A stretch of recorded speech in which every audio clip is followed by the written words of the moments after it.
Hello everybody, my name is Toxic Warrior and welcome back to another video. This will be what I'll refer to as a part 2 to my introduction video to the script editor. As you can see, we still have the Hello World script that we created in that video. This will be just an explanation of some of these stages used to make it. So here we have the house enter.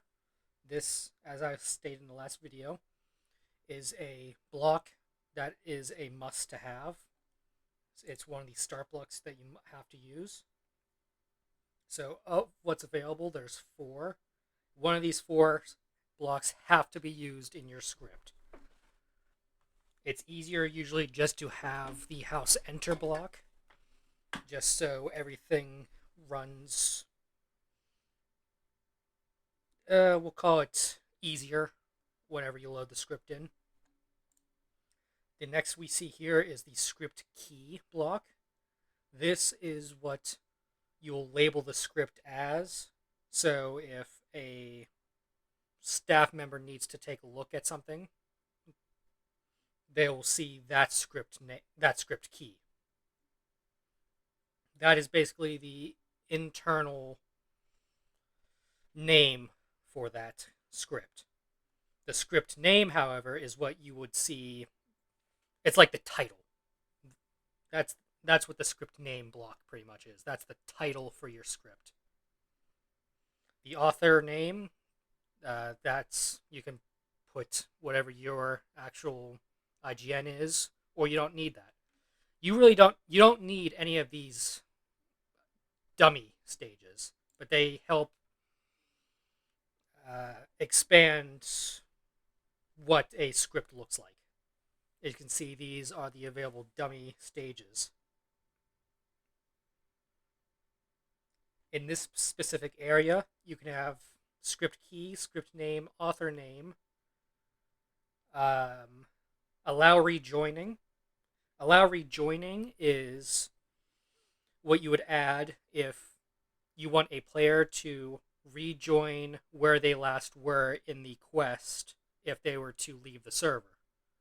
Without this block, you will restart the quest from the beginning. So say, for example, I'll copy this and this. If I were to interact with this entity first, and then wait at this entity and leave, when I come back, I'd have to click this entity again to progress, because I would have gone back to the beginning without the allow rejoining stage. So allow rejoining, I'll put in there. When it's checked, that's how you'll be able to. That's when something is checked, it's true. So allow rejoining is set to true now. You can also add a description. At this point, there's no real need for that. On PokeWorld, you'll see the description of a quest is how it appears in the quest log. Right now, there isn't a quest log on housing, so the description is really more for your benefit here. So you can create a simple description to show what your script is just for you. It wouldn't appear anywhere else at this point.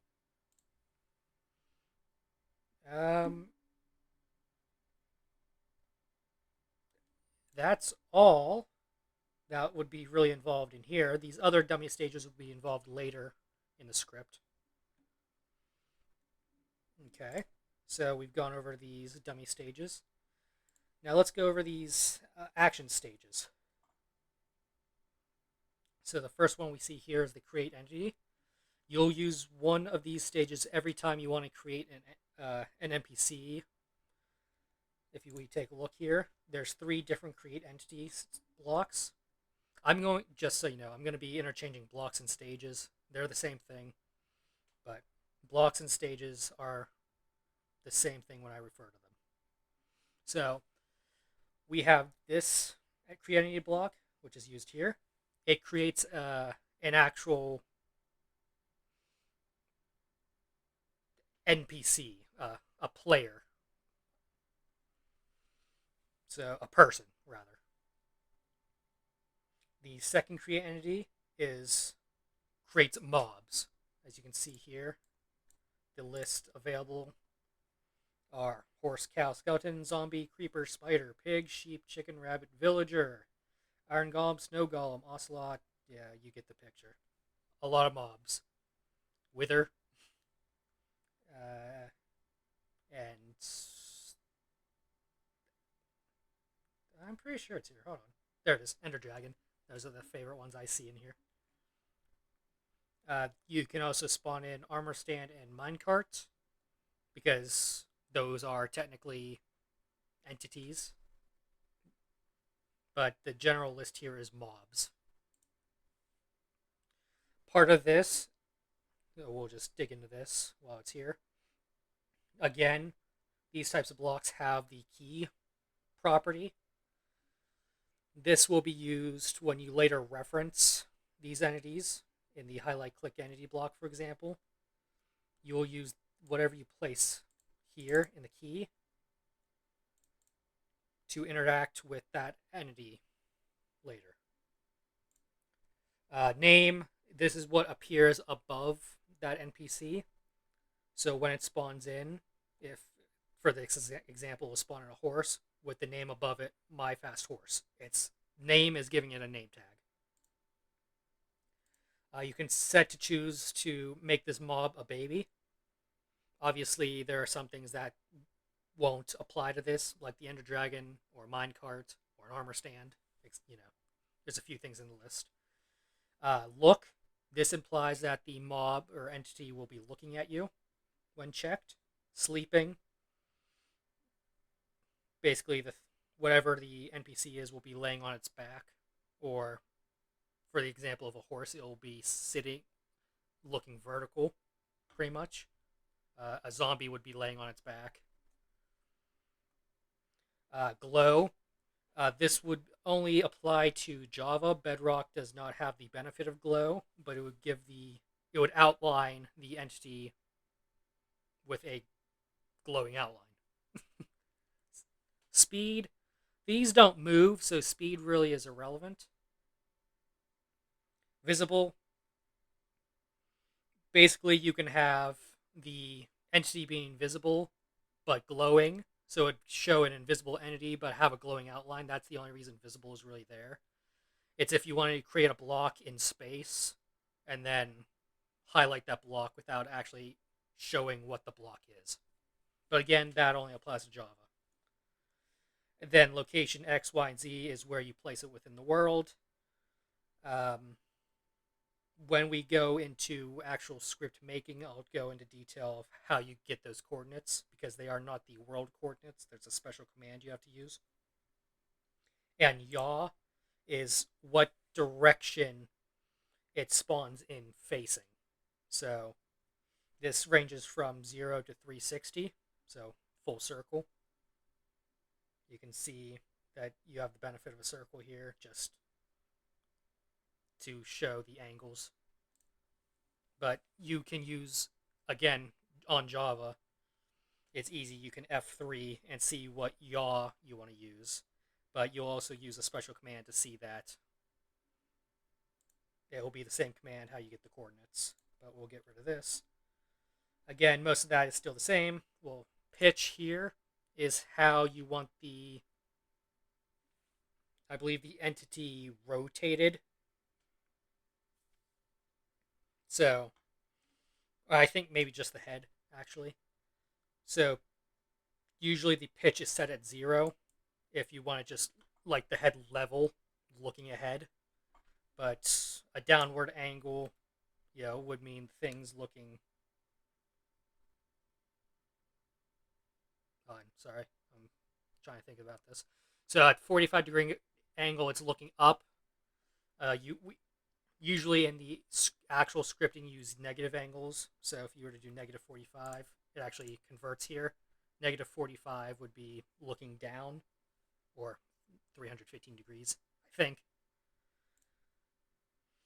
Skin texture. Again, this will apply to just this create entity for the NPC entities. Skin texture and skin signature. You can grab these from a specific website. You'll use minecraftskins.com or whatever you want to use to grab or make your skins. And there's another one. Which one's the generator? Mineskin.org is the generator that gives you the texture and signature. So you'll use mineskin.org to take whatever skin you find on, say, minecraftskins.com. You'll take the web link for that specific skin, take it to mineskin.org, and create the skin texture and skin signatures. I'll go into more details when we go into script making, but that's the base premise of that. That's the end of this create entity, but there's still one more. We have the create entity for Pokemon. Again, we have the key stage, name, again, the Pokemon species. As you can see, we have everything listed here. Right now, there's no search bar, so it's pretty... You'll have to know where to go. This includes past what's actually available in game, which is Gen 5. So these Pokemon here aren't actually in Pokeworld yet. Yeah, you can, well, technically, there's no skins for them. There's models. It's weird to describe. Just know, technically, the space for these Pokemon are in the game, but the Pokemon aren't actually in the game. We only go up to Gen 5 right now. So we'd stop at, where is it? Genesect. Everything past Genesect is not actually in the game yet. Again, we have Look, Glow, Speed, which still doesn't apply. Location X, Y, and Z, and Yaw. So, again, pretty similar to the previous create entity mob, but this one for Pokemon. Now, this is only used if you want to create a Pokemon entity that you want to interact with in the world. This isn't used if you want to use it in a specific battle, per se. Like, yeah, I'll go more to in script editing. Next one, again, is highlight click entity. I referenced this earlier. The entity key you use here is the key of the entity that you want to use. So we'll just throw this in here. We'll add a 2 to this one. So now my script would create 2 entities. My first NPC and my first NPC 2. If I wanted to click the my first NPC, I enter the key name for it, my first NPC. If I wanted to click on my NPC 2,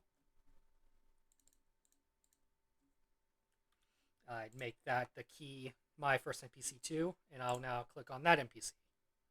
Now, usually when you do this, they'll be in separate locations. There are times where that's not the case, but when you have multiple NPCs, they're usually in different areas. But in this example, I just copy and pasted. But that moves into the condition blocks. So there's quite a few blocks here. We have the chance stage.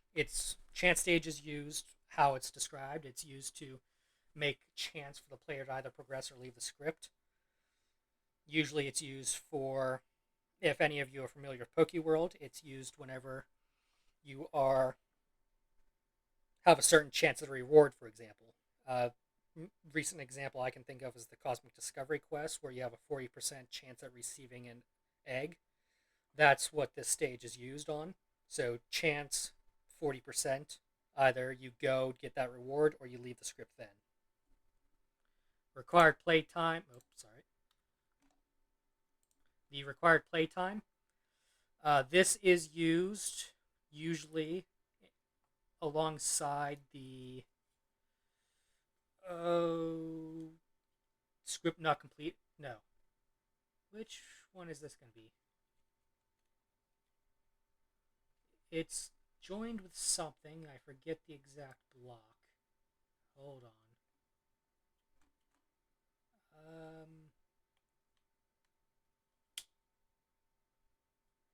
I'll figure it out.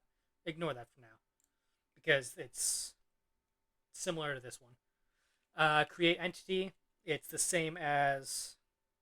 Oh, sorry. Click entity. Click entity. It's the same as highlight click entity. Highlight click entity only gives you the green sparkles, so it's easier to see when it's now time to click that entity. Click entity doesn't show those green particles, so you'll have to know that it's time to click that entity. Click block. I need to stop doing that. Sorry. Click block. This is just clicks a block at a set location. Again, you'll use coordinates. You can set the click type you want. It can be left or right, specific right, specific left. And then again, you can make the block glow, but again, that's only going to show on Java. Is script completed? Now this is typically used when you want to check if a player has previously completed a script. So this is like the storyline quests in Gen 5. This would be used to check if, say, main quest 2 has been completed before you can actually start main quest 3, for example. So you would check this key name, this guy. You would check if that was complete, and if so, then it'll progress into your script. If not, it will leave and give you the message you need to complete whatever your message wants to be.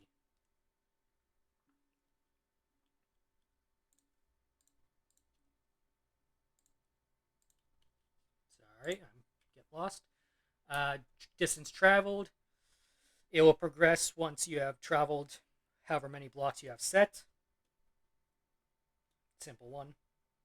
You can also see most of these have the directional arrows, so inputs and outputs, or used on horizontal outputs.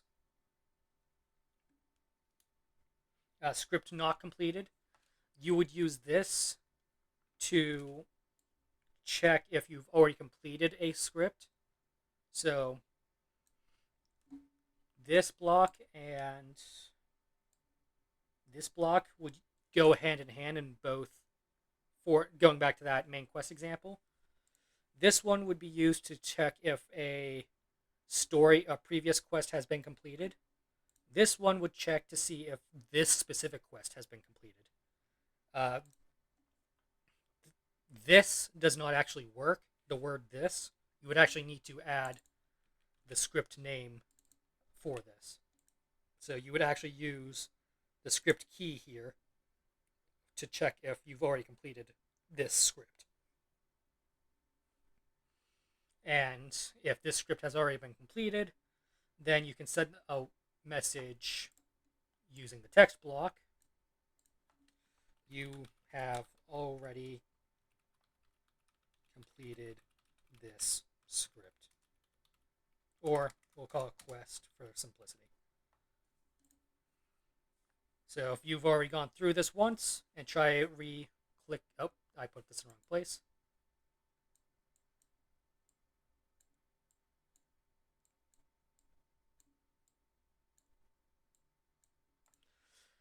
So when you try to click this entity, it'll check if another script has been completed. If it detects that script has been, it'll check to see if this specific one has been. And if it has been completed, it'll send you the message you have already completed the script and it will not progress. If you have not completed this script, then you'll just progress through. You will never see that message. Next condition. This might be a two-part video. Click blocks, very similar to the click block stage, but this allows you to click any block within a region. So it's more broad. Highlight click entity, we've already talked about. Region entry progresses the script when the player passes through a region. So 2 sets of X, Y, and Z coordinates, an area for the player to pass through. You'll see multiple examples of that within the PokeWorld main quest line Gen 5. For example, main quest 1, you auto start whenever you start crossing the bridge and talk to Thomas. That's region entry. On region exit, basically the opposite. It detects if you are in that region and then walk out of that region. Again, you can hover, just as a side note, you can hover over these stages and see the descriptions for them, or whenever they're out here, you can check documentation specifically.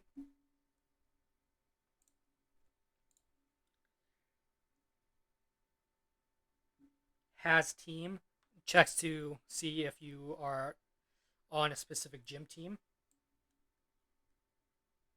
Usually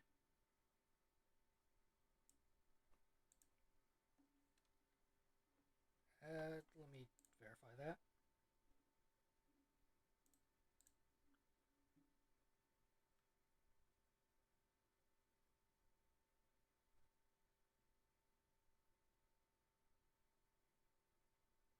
I believe this is gym team. So you'd put Mystic, Valor, or the other one, Instinct here. You would check if you're on Mystic. If you're not on Mystic, you can't progress. I'm just going to delete that.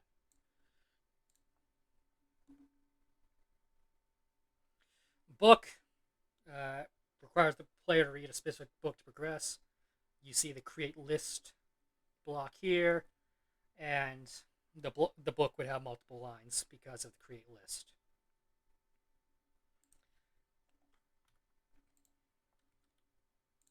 Cumulative head pickup head. I would stray against using this one, but there's a lot of things you can do with heads, but it breaks things on Bedrock. This is how you would use textured heads. Simple enough. It's like item pickup or click block. Has item. Check to see if you have a specific item in your inventory. You can see it goes off material. The list of material is long, but it is Minecraft items, Minecraft materials. There's no PokeFind materials. It's Minecraft materials. So you can use this on your housing plot and check if someone has a specific material.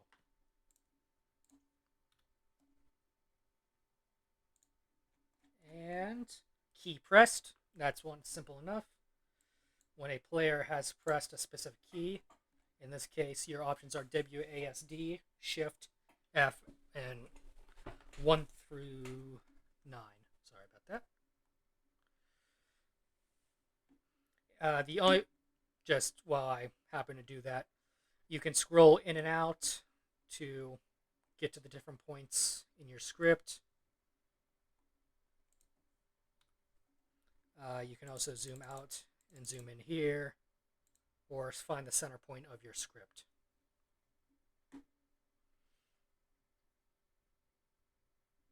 Next would be, that's all the conditions. Next is the action stages. Let me zoom out. We have a good list of those here too. We have send message, which this sends a brief dialogue line in chat, whatever message you want. It has no sender, so there's no name associated to it. It's effectively uh, an open voice within the world. It's similar to Objective, except it's not telling you to do something next. It's whatever you tell it you want it to say. So this would just display hello in chat with no name associated to it. Open menu. You have vote, housing, PC, EV, IV, breeding, trade, HM, happiness, hidden power, and mover learner. So effectively, it is possible that you could create all of those NPCs in your housing world. You could create an EV NPC, an IV NPC, breeding, trade NPC. You could have your very own quote unquote mystery man trade NPC on your housing plot. You would still use tokens, but you would actually be able to trade whenever you wanted to. You could set up your plot to have all those NPCs. It would most likely have to be a script for each one, but you could do it.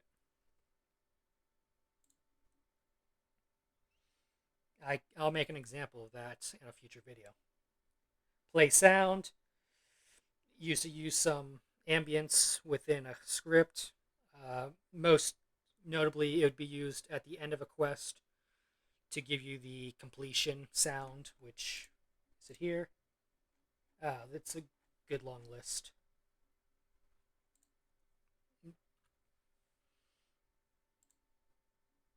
Teleport teleports the player wherever you set the coordinates to. Execute command requires the player to execute a command in chat to progress. You can make this command whatever. It doesn't need to exist. So if I wanted to create the command, let's call it fix it, because why not?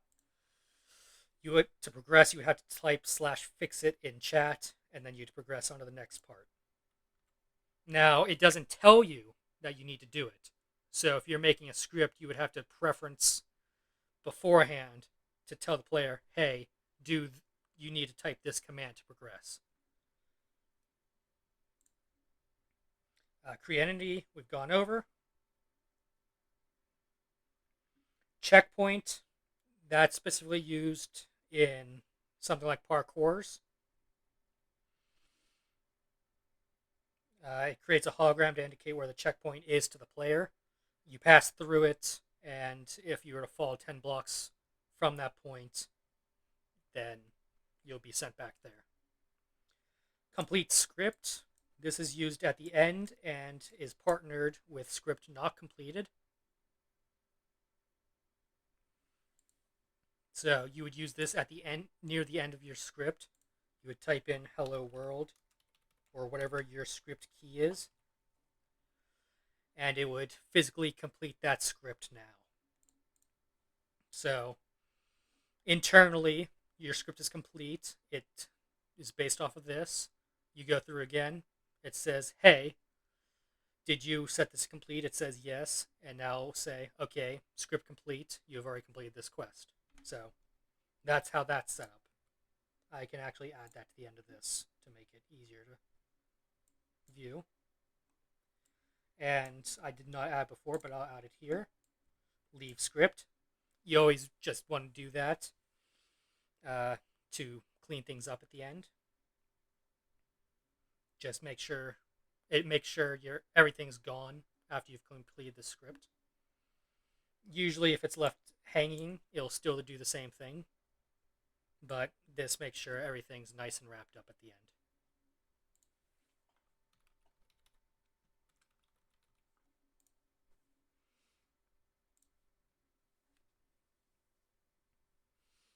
Wait. This is used to present a pause within the script. So it supports ticks, seconds, and minutes. Ticks equate to... So, okay, 1 tick is 1/20th of a second. So that means 20 ticks is 1 second.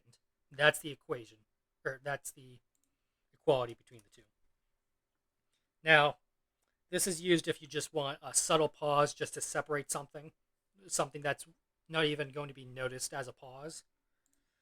But you can't set to seconds and make it actually longer pauses. Or if you want to do minutes, something like what the Cosmic Discovery Quest has on PokeWorld, you can have this as a wait timer to wait 60, well, what it was 60 minutes beforehand before it progressed onward.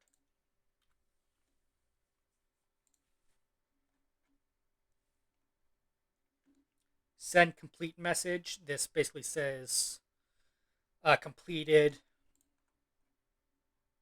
whatever your script name is. It'll say hello world complete, but it'll take whatever name you give it.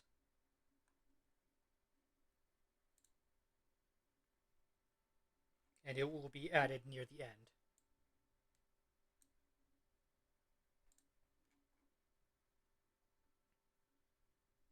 Apply potion effect. Yeah, that's simple enough. Most of us are Minecraft users.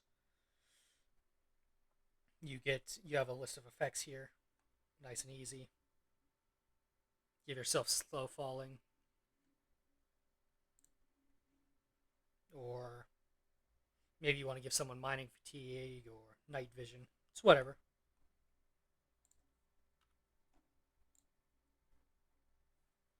Hologram. This provides an area, a list of dialogue in in the physical world. Yeah, the physically digital world. Um, so you can set this up to have multiple lines.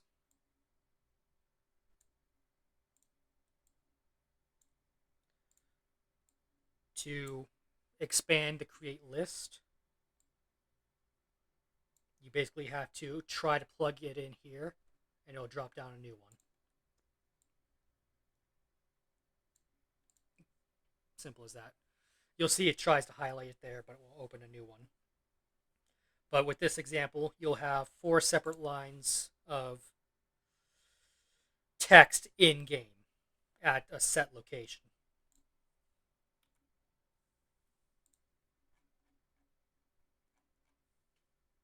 Global hologram, similar thing. It's visible to players even outside the script. Um, that could be used for different things. You'll see that around PokeWorld for. You'll see near the maps it will say region map or just random bits of dialogue in different places, random bits of text in the world. Dialogue, you can see it used here.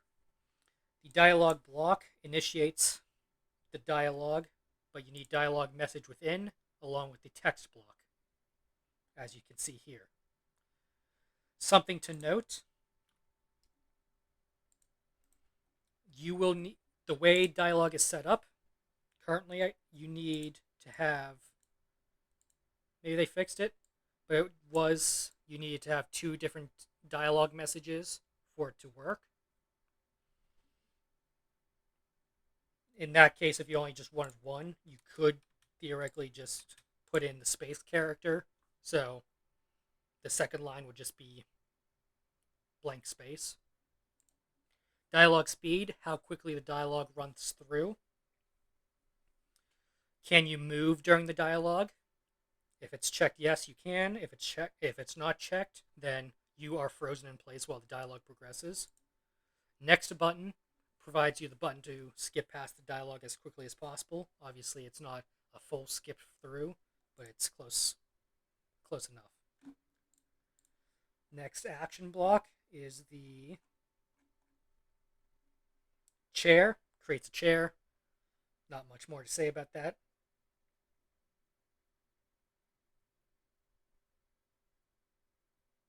Chairs can be made using the click entity or click block and ride stages. However, this stage allows you to make chair with just one stage.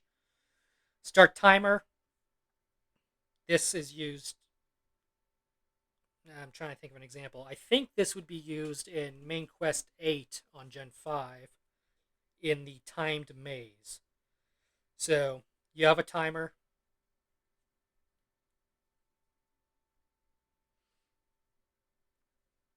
Trying to think how that would work. Start timer. Okay, I know how that would work, I think. Oh, I don't know much more about scripting. I haven't used the start stop timer stages. Let me actually see if I can pull up a specific. Give me a moment. Sorry, this is going to be a long video. Timer.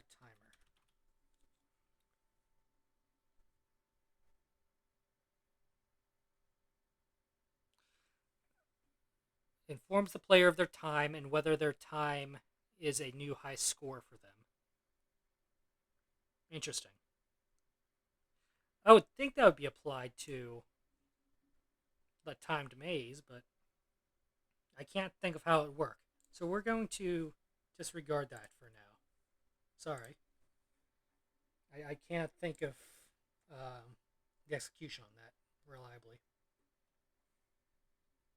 Move entity. This would be used to move a specific entity to a specific location. So it'll take its starting location, say here, for example, and it'll move it to another, whatever location you specify. You can have it so it runs into blocks, and if it actually runs into something, you'll stop its motion, but then teleport it to its end location. So you might want to make multiple move entity blocks if you need to maneuver around areas. Or if you can disable that option and just have it go through objects. So you can have it just go shortest distance right to the point. Speed, you can increase how fast you want the entity to move.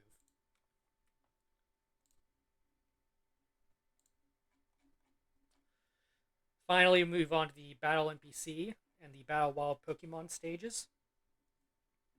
Battle NPC, this is the start here is similar to the click entity. You will enter the entity key that you want to click on.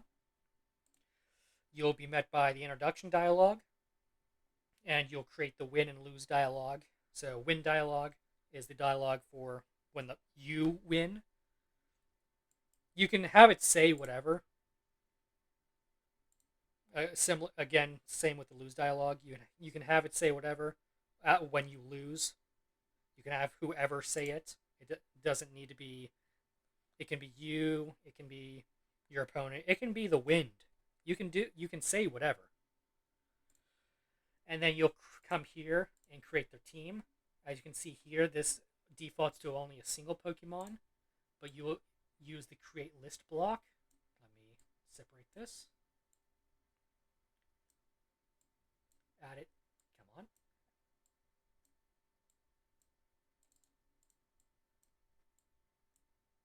I don't know why that was giving me trouble. Sorry. You'll create list.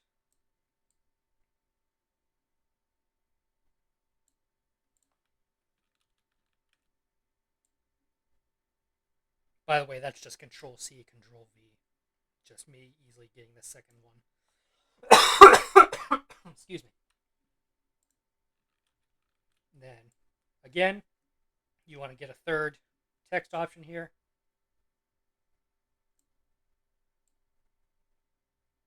Get that last one to highlight, and it'll open up a new one.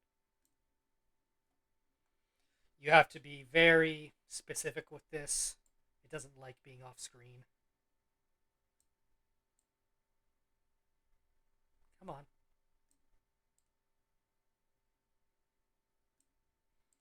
It's a little finicky with Pokemon. Sorry.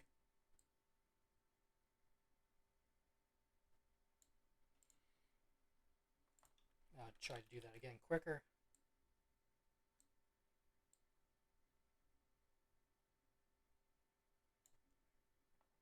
So your objective is try to highlight another node here to to make another one available at the bottom.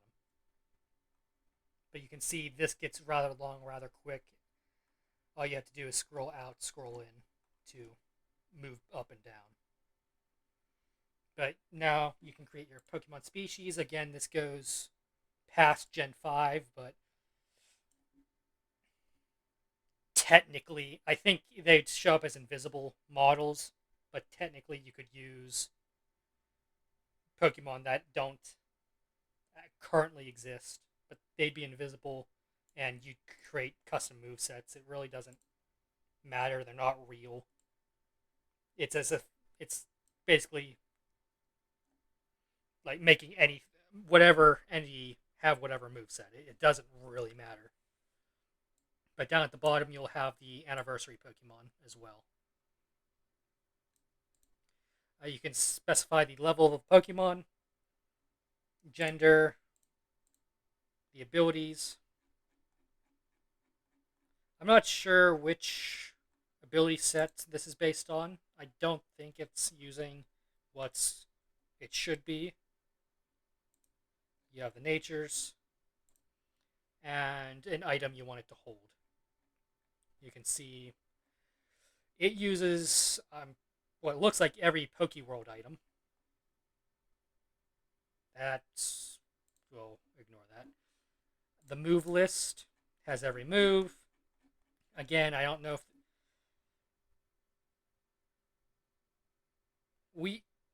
Pokeworld uses Gen 6 movesets. I don't think this is all Gen 6. I think this includes some later gens as well. But you have to scroll to find your move in there. IVs and EVs. You can set these. You can break these. You're not limited to having them. Well, the max for the IVs is 31 no matter what, but you can have a full 100% IV Pokemon if you set these all to 31. And EVs, I don't know what the limit on EVs are, but again, I'm pretty sure you can break them. But that's how you make Pokemon. Automatically start. I like using this option so you have a highlight click entity to go back to. If for a scripter, that makes more sense. But if you, in your script, have highlight click entity and then a battle NPC, automatically start would have it so you don't have to click the NPC again to start the battle. So you click highlight click entity and then the battle would automatically start. If it's not checked off, if automatically start is not checked, you highlight click entity and then you have to click the entity again to start the battle. Hardcore. This requires the player to battle. What does hardcore specifically mean?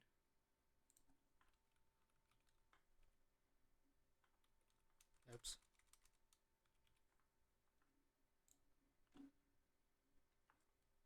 Hardcore specifically means. Oh, they leave the script if they lose the battle. So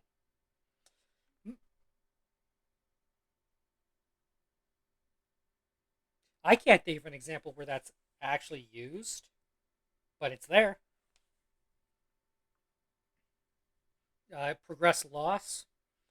This means whether you win or lose, you move past this NPC. This allows you to do some fun stuff, or could do some fun stuff. I think. I don't. Hold on. You can have it so basically it's a one-time battle. Win or lose, it then progresses. You don't have to win the NPC to progress. Conditional means that it will use the next two stages afterwards to determine where it goes next before it actually goes back to its logic. So what I like doing is setting conditional to true and adding two skip stages. So how it works is if conditional is true, it will, if you win, you'll use the first stage here. I'll actually pull skip stages.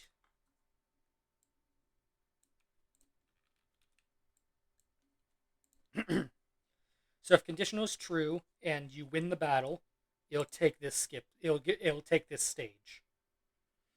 If you lose the battle, it'll take this stage. Now, I do this if I'm doing set Pokemon level. I don't, which is not an available block at this time. But if I want to reset the level and go back to the top of the NPC and do special things before actually returning to the battle NPC. But if I just want to win, I'll skip past this and head down to the next part of this quest. I'll progress. That's a poor example or poor explanation, which I'll go over in more details when I'm actually script building. That's it for Battle NPC. Next would be Battle Wild Pokemon, which is very similar. Again, you could theoretically make a list of wild Pokemon.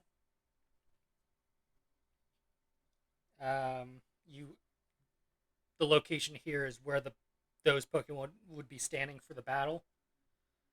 Yaw is which direction they're facing.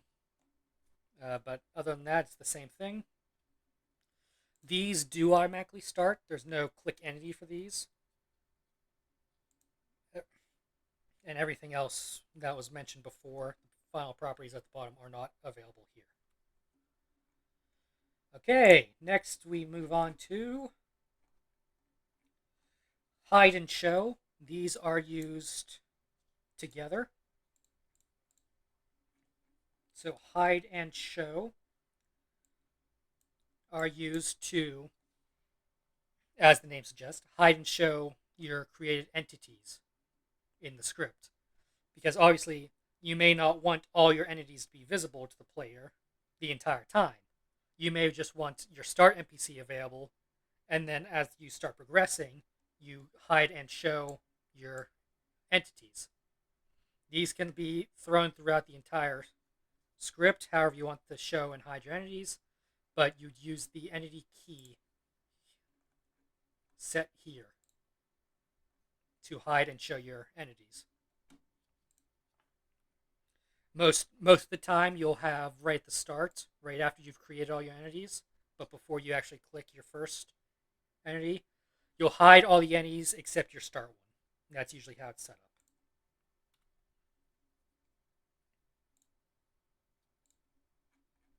So that's hide and show. Next is teleport entity. This teleports an entity to a given location for the player. The location will change only for the player who's passing through the stage. So this is basically move entity, except the entity teleports to the location instead of moving there. Next is track and control track.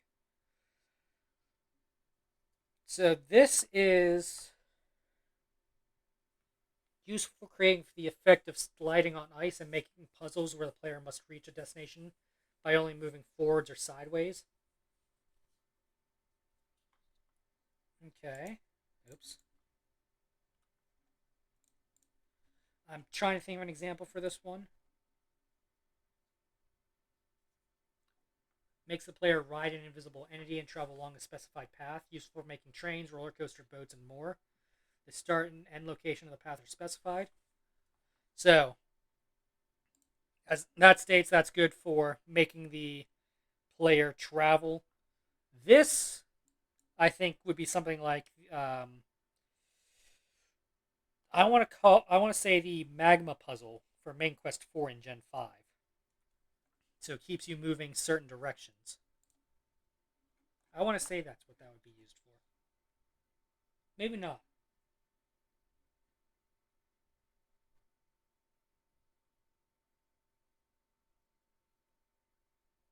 Yeah, I can't think of a specific example, but I think this would apply to the Main Quest 4 magma puzzle. Animate entity. This basically gives a little bit more life to your entities. It allows it to have some poses: swinging offhand, swinging main hand, damage, fire, death. Just give it a little bit of as I said life when I just mentioned a death animation.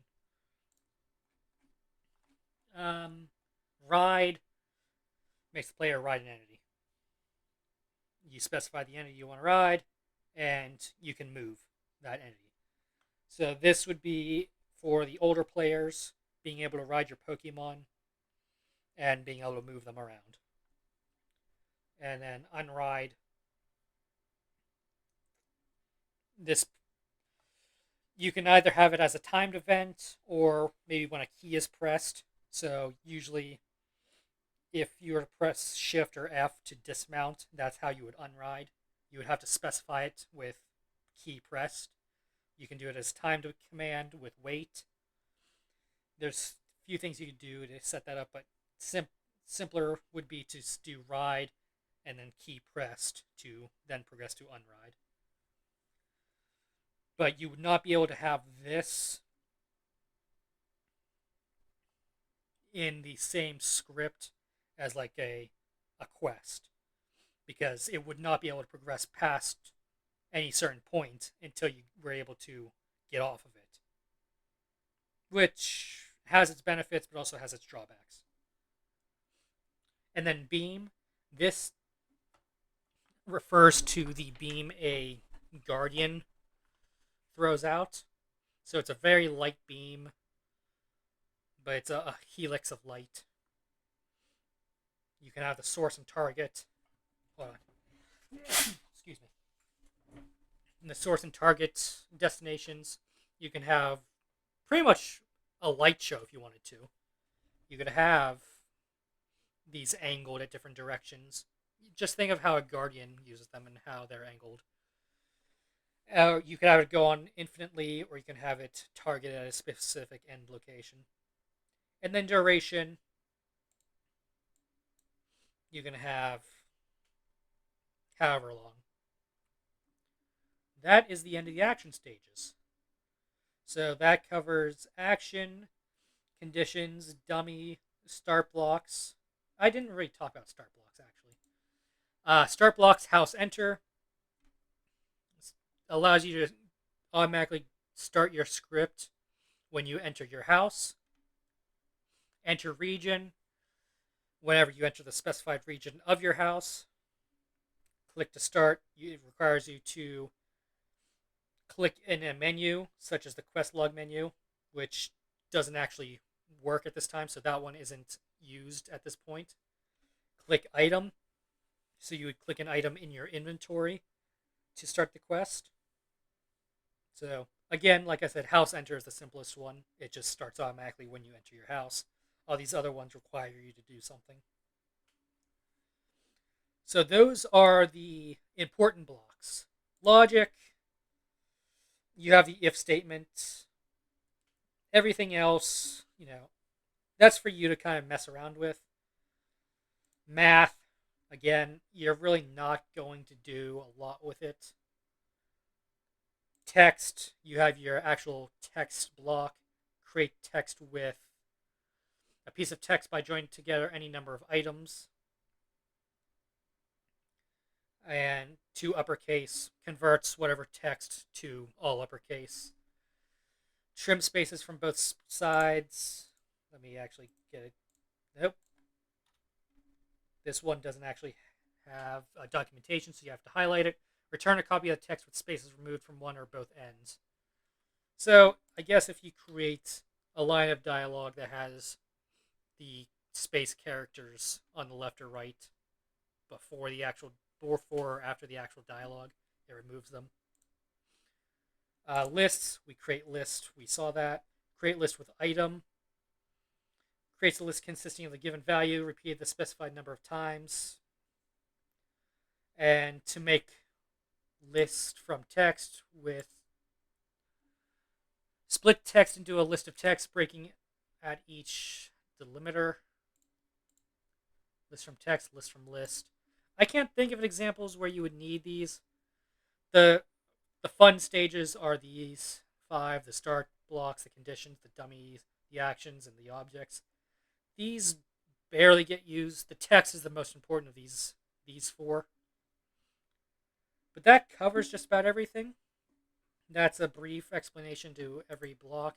Again, most of these blocks have documentation referring to them, so you can see their specific examples. If they don't, you can highlight over them, and it'll show you the same thing. But with that, that should be the end of this video. This has been a long video. I do apologize, but this is as long as it was, a brief overview of each block that I could provide. Next video should be going into actual script editing, so look forward to that. Thank you and take care.